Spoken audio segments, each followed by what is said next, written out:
तो कक्षा 8 का देखिए मैथ है प्रश्नावली 5.1 का क्वेश्चन नंबर 2 है कि निम्नलिखित संख्याओं स्पष्ट रूप से पूर्ण वर्ग संख्याएं नहीं है, इसका कारण दीजिए।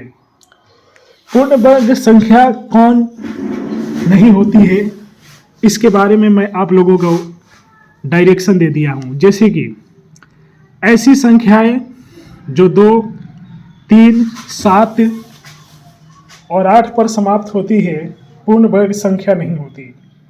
ऐसी संख्या जो विषम संख्या में के शून्य पर समाप्त होती है वह भी संख्या पूर्ण वर्ग संख्या नहीं होती।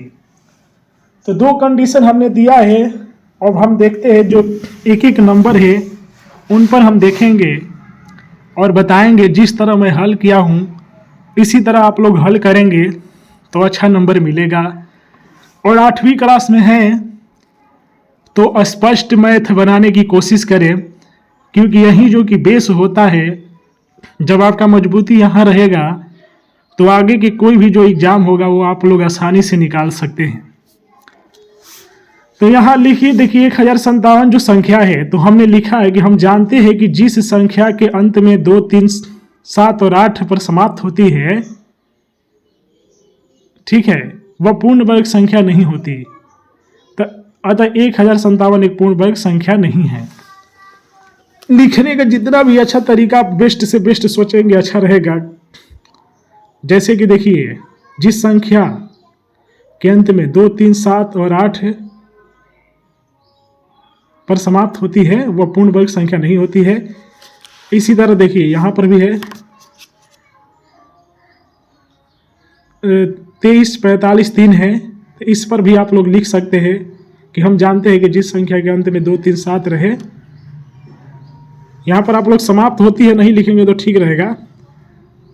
रहे हम लिख देते हैं कि रहे वह पूर्ण वर्ग संख्या नहीं होती है। अतः 23, 53 एक पूर्ण वर्ग संख्या नहीं है, इस तरह लिखना है। उसी तरह 7, 9, 2, 8 है, इसको भी उसी तरह लिख देना है। लास्ट में 8 है जिससे यह पूर्ण वर्ग संख्या नहीं होगी। अब यहाँ पर है 2, 2, 2, 2 दिया है, तो अब हम जानते हैं कि 2, 3, 7 और 8 रहे वह संख्या पूर्ण वर्ग संख्या नहीं होती है, इसलिए 2, 2, 2 जो भी पूर्ण वर्ग संख्या नहीं होगी। उसी तरह है 6400। तो यहाँ पर हम क्या लिखेंगे कि हम जानते हैं कि ऐसी संख्या है जो विषम संख्या के शून्य पर, विषम संख्या के शून्य मतलब हो गया कि 1, 2, 3, 3 जो कि एक विषम संख्या है, 1 विषम संख्या है, 5 विषम संख्या है, वह भी पूर्ण वर्ग संख्या नहीं होती है। अतः 6400 एक पूर्ण वर्ग संख्या नहीं है क्योंकि विषम शून्य है, ऐसे लिखिएगा। उसी तरह 8, 9, 7, 2, 2 है, तो इसको भी लिख सकते हैं संख्या जिसके अंत में 2, 3, 7 हो वह पूर्ण वर्ग संख्या नहीं होती सकती। अतः 8, 9, 7, 2, 2 एक पूर्ण वर्ग संख्या नहीं है क्योंकि अंत में 2 है। तो इसी तरह लिखते जाइए। यहाँ पर देखिए 2, 2 लास्ट में 3 0 है, तो इसको भी वही लिखेंगे कि विषम संख्या पर समाप्त होने वाला शून्य पूर्ण वर्ग संख्या नहीं होता है। जितना अच्छा आप लोग लिखिए, जिस तरह मैंने भी लिखा है इस तरह भी लिखेंगे तो आपको अच्छा नंबर मिलेगा।